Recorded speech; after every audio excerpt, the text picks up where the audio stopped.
Hello friends, आज हम पढ़ेंगे नागमती वियोग खंड का भाग 15 और 16। नागमती वियोग खंड के रचयिता मलिक मोहम्मद जायसी जी हैं। 15 में जो है कि जेठ के महीने का वर्णन किया गया है कि जेठ का महीना जो कि अत्यधिक गर्मी का महीना होता है, तो इस जेठ के महीने में नागमती की विरह की दशा क्या है। ठीक है, आइए शुरू करते हैं।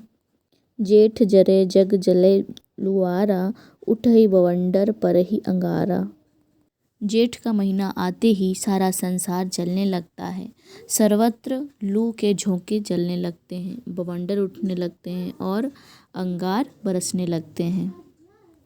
विरह गां जिय हनुवत होई जागा, लंका दाह करे तनु लागा। विरह ऐसी स्थिति को देखकर हनुमान की तरह गर्जना करके जल गया और शरीर रूपी लंका को जला दिया। चारिहु पवन झकोरे आगी, लंका दाही पलंगा लगी। चारों तरफ आग लग गया हवा के कारण, और आग शरीर के बाद अब पलंग में भी लग गया है। दही भई साम नदी कालिंदी, विरह क आग कठिन अति मंदी। नागमती विरह की आग में जलकर कालिंदी अर्थात यमुना नदी के भांति काली हो गई हैं, और विरह की जो आग है वह धीमी गति से जल रही है, मतलब अत्यधिक असहनीय हो गया है, जिसको सहा नहीं जा सकता अब।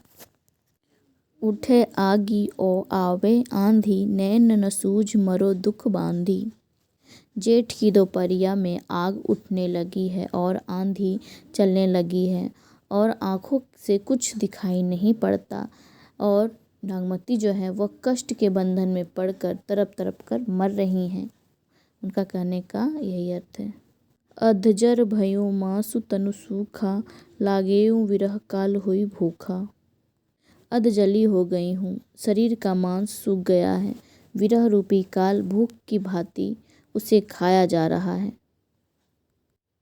मासु खाई सब हड़न लागे, अबहु आऊ आवत सुनी भागे।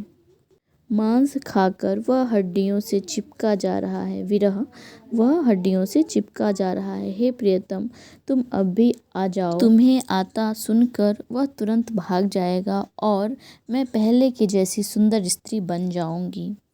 गिरि समुद्र शशि मेघ रवि सही न सकहि वह आगी, मोहम्मद सती सराहे जरे सो अस पियूं लागी।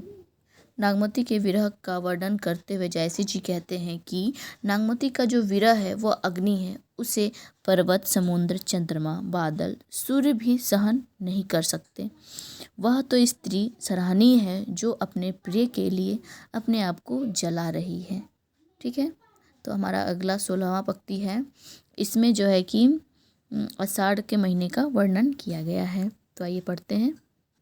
तपे लागी अब जेठ अषाढ़ी, मोहि पियू बिनु छाजनी भई गाढ़ी। अब जेठ आषाढ़ की गर्मी पड़ने लगी। जेठ आषाढ़ की गर्मी कहने का मतलब होता है कि जब मतलब थोड़ी सी बारिश होती है और फिर धूप हो जाता है, तो जो गर्मी पड़ती है उसकी बात की गई है कि इस जेठ आषाढ़ की गर्मी में बिना प्रियतम के मेरा जो विरह रूपी शरीर है इस पर कोई छप्पर डालने वाला नहीं है। यह मेरे लिए बहुत दुखदायक हो गया है।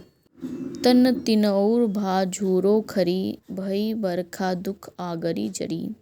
जेठ की गर्मी और आषाढ़ की वर्षा से जो है कि छप्पर खराब हो गया है और इससे मेरी रक्षा करने वाला कोई नहीं है। अर्थात कहने का है कि आषाढ़ की वर्षा हो रही है, लेकिन मैं जेठ की गर्मी में जल रही हूँ, अर्थात विरह में जल रही हूँ। बंध नाही ओ कंध न कोई, बात न आओ कहूँ का रोई। जिस प्रकार छप्पर बांधने के लिए रस्सी और सहारा देने के लिए कंधे की आवश्यकता होती है, ठीक है, जब छप्पर को उठाया जाता है तब, लेकिन मेरे पास ना तो बांधने के लिए रस्सी है और ना ही सहारा देने के लिए कोई कंधा है। तो ज़्यादा हो जाने के कारण ये सब बातें मेरे मुख से निकल रही हैं। साठी नाठी नग बात को पूछा, बिनु जीऊं फिरे मुझ तनु छूछा। अब मैं अपने पूंजी रूपी प्रियतम अर्थात धन से नष्ट हो गई हूँ। अब मेरी बातों को कौन पूछता है, कौन सुनता है, और अगर मेरे पास धन नहीं है तो मेरी बातों अर्थात मेरे छप्परों को कौन छाएगा, अर्थात कौन मेरी बातों को सुनेगा, कौन मतलब मेरे बारे में मुझसे पूछेगा। भई दुहेली टेक बहुनी, थाम नाही उठी सके न थूनी। मेरा शरीर बिना आश्रय के वैसा है जैसे बिना स्तंभ या बिना टेक के छप्पर। ठीक है, बिना टेक के अगर छप्पर बनाया जाए तो उसका कोई भरोसा नहीं है कि वो कब तक खड़ा है और वो कब गिर जाए। ठीक है, उसी प्रकार मेरा शरीर भी है जो अपने प्रिय के विरह में कब है और कब नहीं है इसका कोई भरोसा नहीं है। वर्षै मेघ चुवही नेनाहा, छप्पर छपर होई रही बिनु नाहा। जब वर्षा होती है तो इन नैनों से भयंकर आंसू की वर्षा होती है। यह टप टप जमीन पर गिरती तो है लेकिन सूखती नहीं है। कौरो कहाँ ठाट नौ साजा, तुम बिन कंत न छाजनी छाजा। तुम्हारे बिना यह स्तंभ ही नहीं रहेगा तो छप्पर बन ही नहीं पाएगा। तो हे प्रियतम, तुम्हारे बिना यह छप्पर कौन पूरा करेगा, अर्थात कोई पूरा नहीं कर सकता। अबहु मया दिष्टित करी नाहा, निठुर घर आओ, मंदिर उजार होत है नव के आई बसाओ। हे निष्ठुर पतिदेव, अब तो दया दृष्टि कर शीघ्र ही घर आ जाओ।